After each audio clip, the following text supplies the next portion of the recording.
Okay. सो हम आज जो पोएम करने वाले हैं उसका नाम है लंदन, और ये विलियम ब्लेक ने लिखा है। विलियम ब्लेक एक फर्स्ट जनरेशन पोइट है रोमांटिसिज्म के। सो हम स्टार्ट करते हैं लाइंस। जो आगे आने वाली लाइन है इनमें वो दिखाते हैं कि कैसे लंदन एज अ सोसाइटी बहुत ही गलत तरफ चला गया है ना, इंडस्ट्रियल रेवोल्यूशन की वजह से। वो बहुत ही लव से, नेचर से बहुत दूर चला गया है ना। वहाँ पे किस किस तरह के सिचुएशन है वो दिखाते हैं। तो वो स्टार्ट करते हैं, I wander through each chartered street. देखिए वॉन्डर मतलब होता है घूमना, है ना। आप एमलेसली कहीं पे घूम रहे, वॉन्डर कर रहे हैं तो उसे वॉन्डर कहते हैं। नेक्स्ट है through, so like chartered. Okay, chartered जो वर्ड है ये वर्ड है लाइक गवर्नड, है ना। किसी चीज़ को जब आप उसका जो पाथ है वो ऑलरेडी आप सेट कर लेते हैं ना, आपको ऑलरेडी पता है वो कहाँ से जाने वाला है ना। तो जब आप लोगों को कंट्रोल करते हैं, लोगों को अपने अंडर रखते हैं, तो उसे बोलते हैं लाइक, ये जो टर्म से दिया जाता है वो है चार्टर्ड, है ना, रूल्ड, गवर्नड। सो वो कहते हैं कि मैं जो गवर्नड, लाइक मैं लंदन के उन गलियों से, उन स्ट्रीट से जा रहा हूँ जो गवर्नड है ना। Near where the chartered Thames does flow, और वो मतलब कि क्लोज हमें लेके जाते हैं ये बोलते हुए कि जो ये जगह है ये थेम्स रिवर, जो लंदन में जो थेम्स रिवर है उसके बहुत पास से, लाइक उसके बहुत पास है ना, वहाँ से थेम्स जो रिवर है वो फ्लो करती है। नोटिस कीजिए कि वहाँ पे भी चार्टर्ड वर्ड है, मतलब जो थेम्स रिवर है जिसका पाथ है ना, कि थेम्स रिवर किस पाथ से आगे जाएगी वो ऑलरेडी डिसाइडेड है ना, वो चेंज नहीं हो रहा।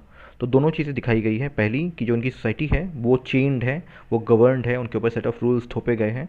और वही जो हमारी थेम्स रिवर है उसे, वो भी एक ही कोर्स पे जा रही है, वो भी अपना कोर्स मन मुताबिक चेंज नहीं कर सकती, ठीक है। एंड मार्क, और हम थ्रू आउट द पोएम ये देखेंगे, ये जो जंजीरें हैं ये हम थ्रू आउट द पोएम देखेंगे। And mark in every face I meet marks of weakness, marks of. तो सी, वीकनेस मतलब कमज़ोरी, और वो मतलब दुख। सो जो हमारा ये जो पर्सन है जो वॉन्डर कर रहा है स्ट्रीट्स, लंदन की स्ट्रीट्स पे, वो ये कहता है कि मैं जिसको भी देखता हूँ, जिसका भी मुंह मैं देखता हूँ ना, फेस में देखता हूँ, मुझे उसमें सिर्फ यही उसके उसके अंदर साइंस दिखते हैं कि वो डिप्रेस्ड है ना, वो वीक है, वीकनेस से भरा हुआ है और उसे दुख है। So more of a depressed person है। सब लोगों के चेहरे पे मुझे यही दिखता है। नेक्स्ट जो स्टेंजा है वो है, in every cry of every man, in every infant's cry of fear, in every voice, in every ban, the mind forged manacles I hear. तो इसका मतलब है हर एक आदमी, है ना, in every cry of every man, तो हर एक आदमी के बोलने में, है ना, चिल्लाने में, जो भी उसके मुंह से निकल रहा है ना, उसके उसमें मुझे ये वीकनेस और ये जो वू के साइंस है, ये डिप्रेशन का जो साइन है ये मुझे दिखता है ना, कि वो थक चुके हैं। इन every infant's cry of fear, तो जो हर एक बच्चा जब चिल्लाता है डर के मारे, है ना, सो उसमें भी मुझे ये सुनाई देता है, ये वीकनेस और वो के साइंस मुझे नज़र आते हैं। इन every voice I, in every voice, in every ban, और हर एक वॉइस में, हर किसी के। सो यहाँ पे ऐसा नहीं कि सिर्फ मैन के या सिर्फ जो हमारे इन्फेंट्स हैं, इन्फेंट्स मतलब छोटे बच्चे हैं ना, उनके वॉइस में नहीं, सभी के वॉइस में मुझे इन एवरी बैन, और हर एक बैन पे। सी, बैन होता है, जब आपको ये वर्ड पता होगा ना, बैन मतलब कोई चीज़ पे रूल्स लगाना, है ना, कि आप ये नहीं कर सकते, ये नहीं कर सकते, ये नहीं कर सकते, उसे कहते हैं बैन। सो हर एक जो भी लंदन की गवर्नमेंट ने तब के टाइम पे जो भी रेस्ट्रिक्शंस लगाए थे इनके ऊपर, वही वो उन सभी में भी the mind forged manacles I hear, है ना। तो इन सभी चीज़ों में वो क्या सुन पाते हैं, वो सुन पाते हैं mind. See, mind is like आपका ब्रेन, है ना, जो जो आप हो, है ना, आपका जो माइंड है, मस्तिष्क है। फोर्ज मतलब आपने बनाया है ना, फोर्ज करना मतलब बनाना, है ना। आप कोई चीज़ फोर्ज करते हैं मतलब आप कोई चीज़ बना रहे हैं, क्रिएट कर रहे हैं। मैनिकल्स होता है हथकड़ी, है ना, हथकड़ी जो आपके हाथों में वो लगता है। सो माइंड फोर्ज मैनिकल्स का मतलब है कि आपने खुद अपने ऊपर हथकड़ी लगा दी है ना, आपके माइंड ने आपके ऊपर हथकड़ी लगा दी है। सो इसका बेसिकली एक अच्छा मीनिंग ये है कि ऑफन ऑफन वो लोग जो एडिक्शन बेस्ड होते हैं, जो एडिक्शन कर चुके होते हैं ना, सो उनके लिए एडिक्शन छोड़ना बहुत मुश्किल होता है, बिकॉज वो अपने मन को कंट्रोल नहीं कर पाते हैं ना, वो अपने मन को ये नहीं बोल पाते कि मुझे ये छोड़ना है, उनका मन उनके ऊपर हावी हो जाता है ना। तो हम जो लंदन के लोग हैं, ये भी इन्होंने अपने ऊपर, ये जो सिटी लाइफ वो एक्सपीरियंस कर रहे हैं, उन्होंने अपने ऊपर ये बंदिशें लगाई है, ये जंजीरें उन्होंने लगाई हैं। तो यही उन्हें सुनाई देता है, जो हमारे नरेटर हैं, जो जो वॉक ले रहे हैं, उन्हें सब लोगों के क्राइज में, सब लोगों के वॉइस में यही सुनाई देता है कि आपने सेल्फ इम्पोज्ड, आपने खुद ही अपने ऊपर ये बंदिशें लगा रखी है ना। नेक्स्ट जो हमारे पास स्टैंजा है वो है, how the chimney sweepers cry, every blackening church appals and the hapless soldier sigh runs in blood down palace walls. मतलब देखिए तब के टाइम पे अगेन हमारे जो विलियम ब्लेक है, इन्होंने पोएम्स लिखे हैं ढेर सारे, उनमें से पोएम्स है द चिमनी स्वीपर्स, है ना। चिमनी स्वीपर्स बेसिकली छोटे बच्चे होते हैं ना।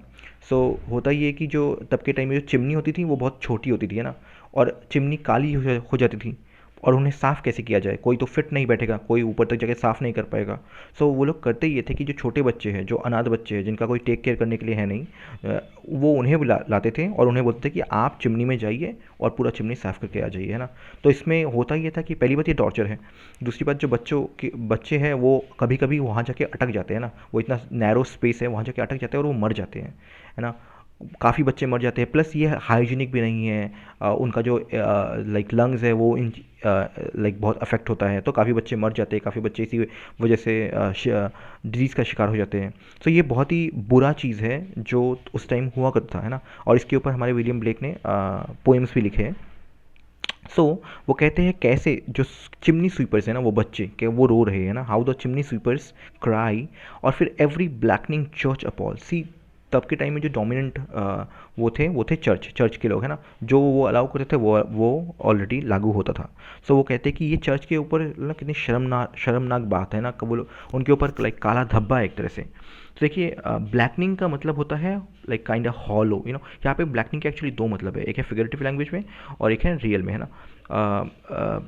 मतलब चिमनी के थ्रू जब जाते थे, यू नो, ये चिमनी स्वीपर्स, तो ऑब्वियसली वो पूरे के पूरे काले हो जाते थे।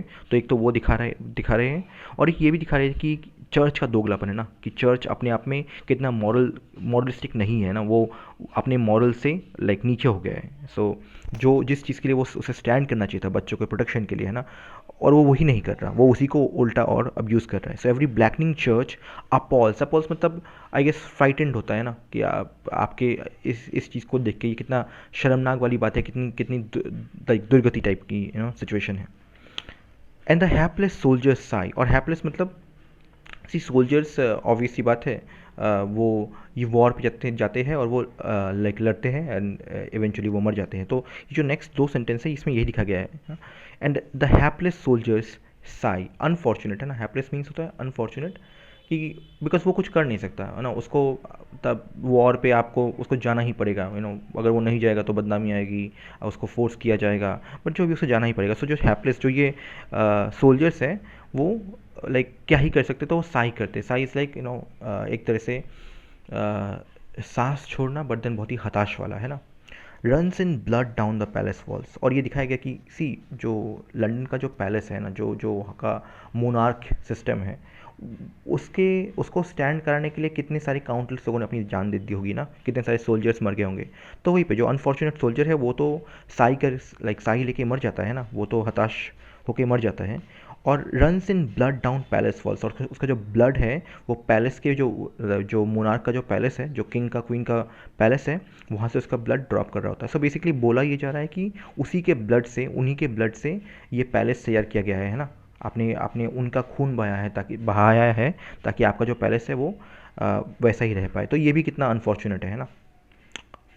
जो नेक्स्ट हमारे पास स्टैंजा है वो है, और ये लास्ट स्टैंजा है, but most through midnight streets I hear how the youthful harlots curse blast the new born infants tear and blights with plagues the marriage.